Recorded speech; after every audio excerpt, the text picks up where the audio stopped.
welcome back to the Life Experience, where we talk about all things literally revolving life, from broken friendships to romantic relationships to all things that have to do with self. So let's get into it. I had been having the idea of doing like an unpopular opinion video because I have a lot of unpopular opinions that I just really want to put out there and that I think you guys would like. Be sure to follow me on my Instagram and all of my other socials that will be linked down below, and also don't forget to subscribe.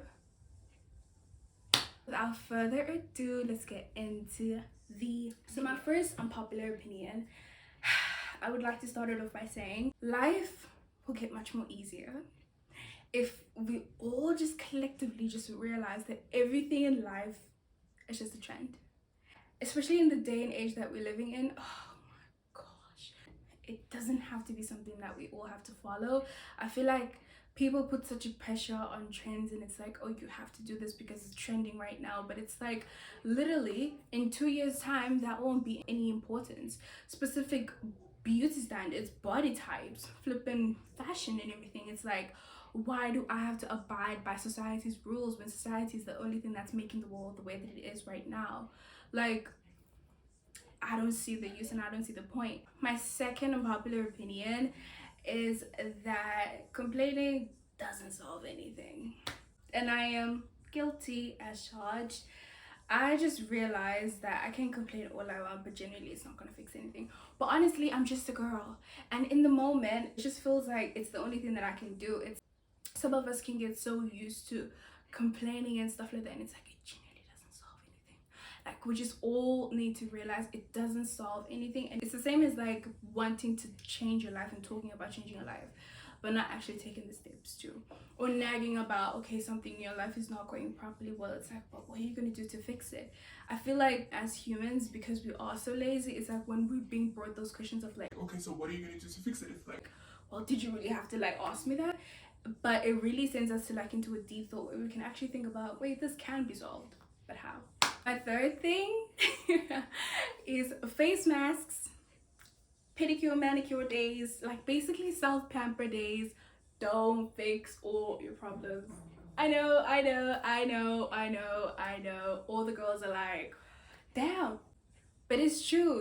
If you don't agree, go flip and fight the wall. Then it's like, okay, you're taking care of yourself by doing things that are more like on the superficial level, but it's like self-care doesn't have to be things of like, it can be that, but I feel like people make it a thing of like taking care of yourself, and self-care is all about doing all of these maintenance days and everything. While it can be nice and it is such a privilege to do so and it's such a nice thing, but it's not something that you can do because it's not something that's, first of all, accessible to everyone. And I feel like it makes other people feel like they're not capable of taking care of themselves because maybe they're not in the financial state.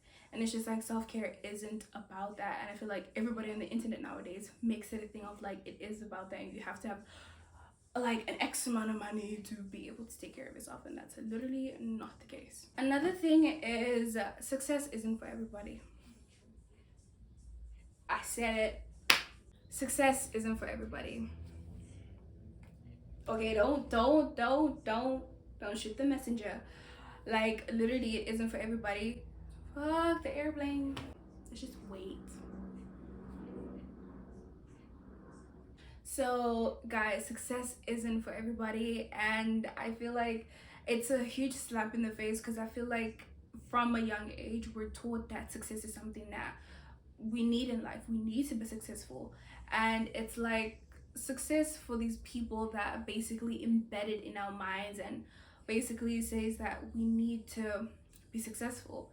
It means a whole type of different thing to them, and everybody's definition of success literally looks different. Not everybody wants to, nobody feels like they need to maybe take over their father's businesses or whatever, or do something that their family wants done in order to be seen as successful in the family. It's truly just see, what does it first mean to them? Is it of importance to them? Because what's important to you may not be important to the next person, which is actually another unpopular opinion, but I didn't list it down. But it's like, genuinely, what's important to you may not be important to other people. Another thing is fear gets you nowhere. Your fear of falling in love, your fear of being hurt, it gets you nowhere. It's like It's like not wanting to experience your first heartbreak or wanting to experience heartbreak in general. It's inevitable. It's always going to happen. The things that you fear are always going to happen, because the thing is, you won't be able to progress in life without doing things that you fear. Fear gets you nowhere, but action, it's what gets you to places when you are able to do things, and maybe you do fail at them, but then you learn from them, and it's like now you're actually learning, you're building up your knowledge and all of these skills in order to do better. So now you know, because that action gets you to places rather than fear, which will get you nowhere. Nothing changes if nothing changes. If you are constantly looking at your life and thinking, why am I the same person? Why do I have the same mindset that I did 5 years ago? It's because you've been stuck in your comfort zone. And that's not cute. Because you can't expect all of these massive and these big blessings and such abundance in your life if you yourself are like not willing to change, and you're one of those people who are afraid of change. You gotta get up and do what you gotta do, babe, because there's no other way to progress in life other than changing, because change is inevitable and we all have to go through it. We all have to evolve, and evolution is such a beautiful thing to look back on. You're like, damn, I really was that person and I really enjoyed that time, but now I've morphed into somebody else that I absolutely, my inner child would have admired, and that has to be the goal. That has to be what drives you.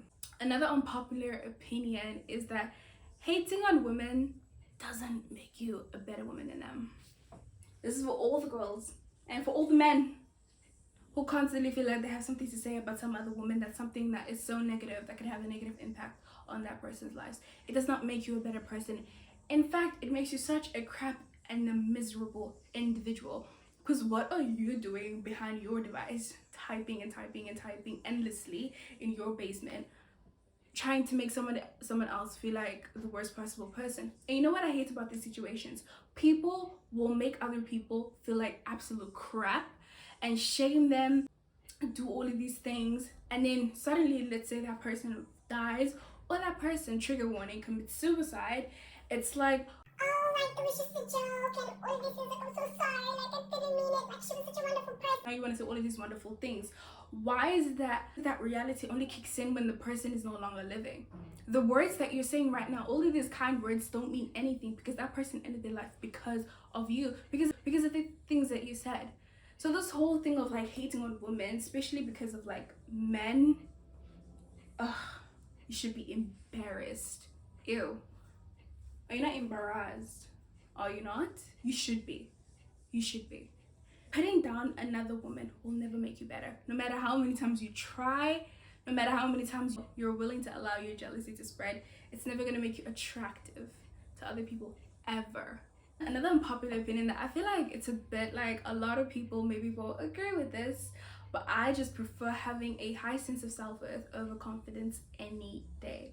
I feel like I've said this in my previous video before, if you guys have watched it in the previous podcast episode, and it's like, it's not that I don't value self-confidence, but do I believe that it's everything? Not necessarily. I do feel like sometimes it can be a bit overrated, and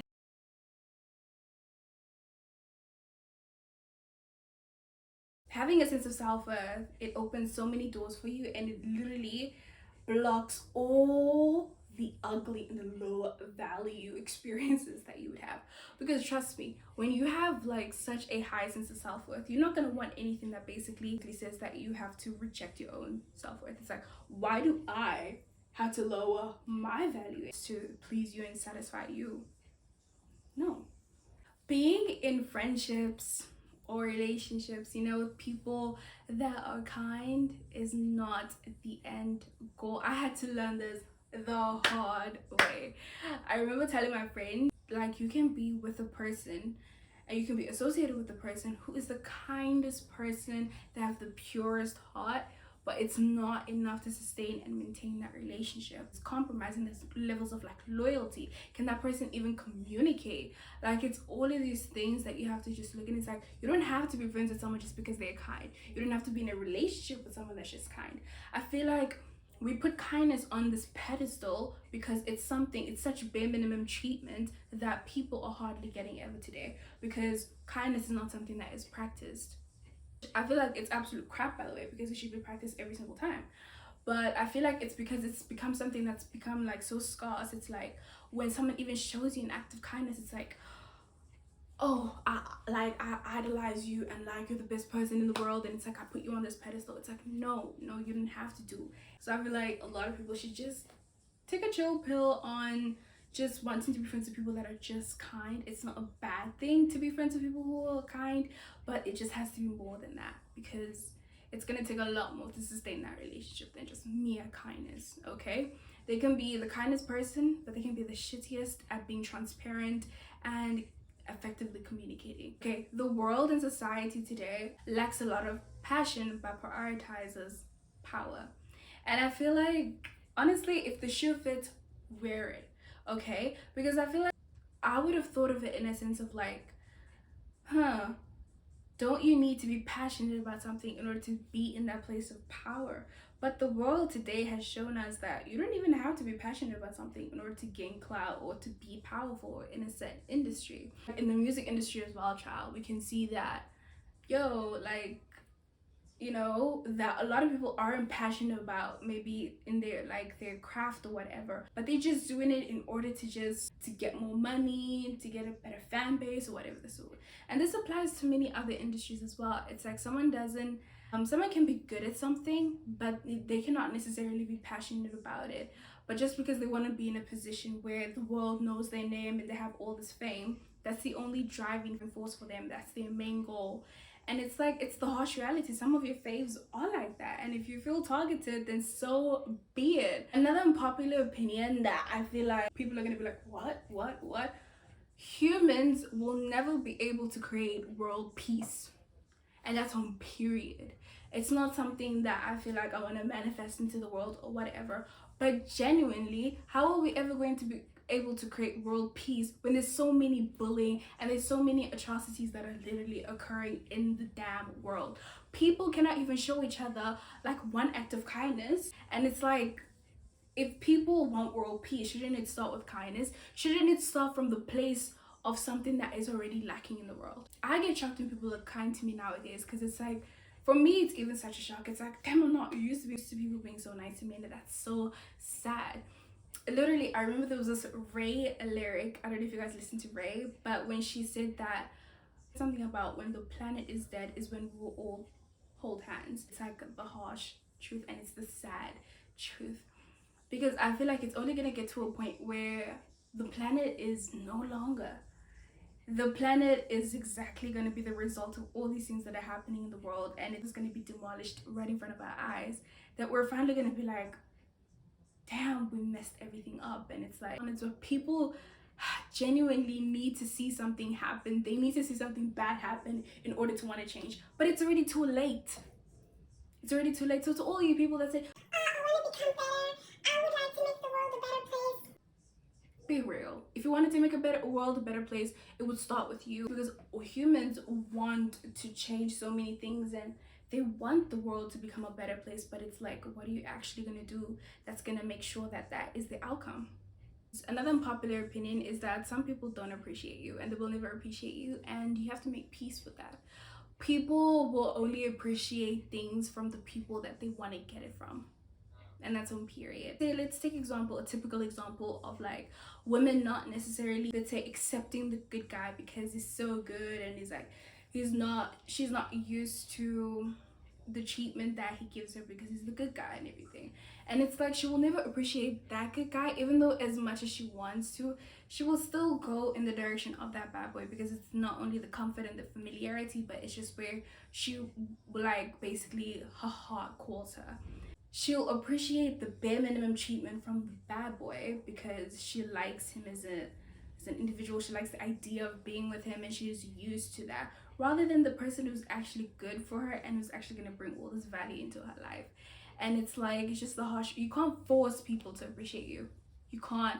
If you're in a space and if you're in a relationship or friendship, whatever, if you're around people that don't appreciate you, exit, leave, because you will never feel appreciated, and you will feel that within you every single day when you surround yourself with those people. Another unpopular opinion is that you can actually feel more than one way for a particular person. I feel like as humans we've been conditioned that maybe because we don't like someone we don't have to respect them or respect their work ethic or their mindset or whatever, you know. And it's like, no, that's not the truth. I cannot like someone, and it's like, why is it a thing of like when I'm being kind to that person I'm suddenly being fake? It's an act of human decency. Why is it that I'm being fake to, you know, certain people? And it's just like, you can feel more than one way about someone. It doesn't have to be just like, oh, I hate them, I don't like them. There has to be maybe a level of kindness or level of respect, or a respect of, doesn't even have to be their work, but also their intelligence and their mindset. It's like, it's completely normal, so why not? Another unpopular opinion that a lot of teenagers may not agree with is that high school relationships, or actually y'all might agree, who knows, don't kill me, high school relationships are not worth it. Repeat with me. You're giving all your time or your effort into someone or something just because they're probably like older than you or whatever. You're like, no. No, no. I've said this in my Being a Single is a Blessing episode, and it's like, they were probably waiting for new fish to come. And that's, it's such a crappy way to put it, but it's like, it's true. Don't see yourself as special to these people when they haven't made you feel like you are actually special. Because sometimes we create excuses for these people, and we create this image of them that's like they could do no bad, and they view me as this, and it's like, well, in reality they don't. You've never even spoken to them, you've just made eye contact, and based on that he likes you, and based on that you like him. You don't even like him, you like the idea of him. High school relationships are literally a waste of your time, and I feel like your priority shouldn't be, or your goal shouldn't be wanting to find your high school sweetheart. Like young girls especially are always idealizing like this whole thing of like wanting to find their soulmates, and it's just like, you're so young, and you are more than just wanting to like have a high school sweetheart, or wanting to be with a boy who's not even worth it. Who are you even sure that this is the boy who aligns with your future values or whatever? Like, you haven't even thought of these things. You don't even know what you want sometimes at that age, and you just really have to just take some time with yourself, man. It was a Steve Harvey book that I read the other day, and it's like, act like a lady, think like a man.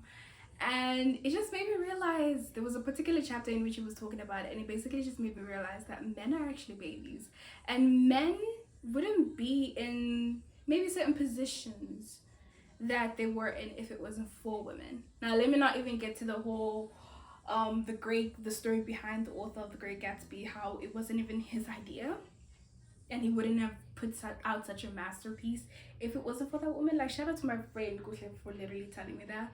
That book made me realize that if women were not existing, men wouldn't have a sense of direction. And I feel like in some situations women don't get enough credit for like literally almost anything. And it's like, it's not even an ego thing, it's just like someone just taking credit for your idea and everything. And like, children, like men are actual children, and some of them wouldn't be where they're at if it wasn't for certain women in their lives. If a world didn't exist without women, as the Steve Harvey said, not everything has to be an aesthetic. Because I feel like people try to put themselves in a box. I'm like, this is my aesthetic, and it's like, okay, people are used to seeing that certain aesthetic of yours. It's like the second that you step out of that aesthetic, it's like, oh, this is not you. Great, you didn't even know me. You didn't even know me, first of all. It's like, there's no use in trying to put yourself in this little box where like, okay, you're this one person, but it's like, no, I can actually try out different styles and sceneries and whatnot, and I don't have to fit in one box just because society tells me to. All these different aesthetics that are literally coming and going, it's like, oh, where are all the other aesthetics that were like literally existing 2 years ago? Nowhere to be seen. It literally lives with everything that I said. Everything is just a trend, and it's like, it's useless when you just want to like go in with everything society wanted to go with. It's absolutely useless. Female friendships are so hard. Like, It's so hard being friends with like genuine people, and I can count on my hands how many friends that I actually have. It's so difficult making friends with like female. It's so hard and nobody really talks about it. And if you check out my dark side of, you know, female friendships, you'll know exactly what I'm talking about. But it's just some female friendships are just dread. Like, can we just be honest? They're just dread.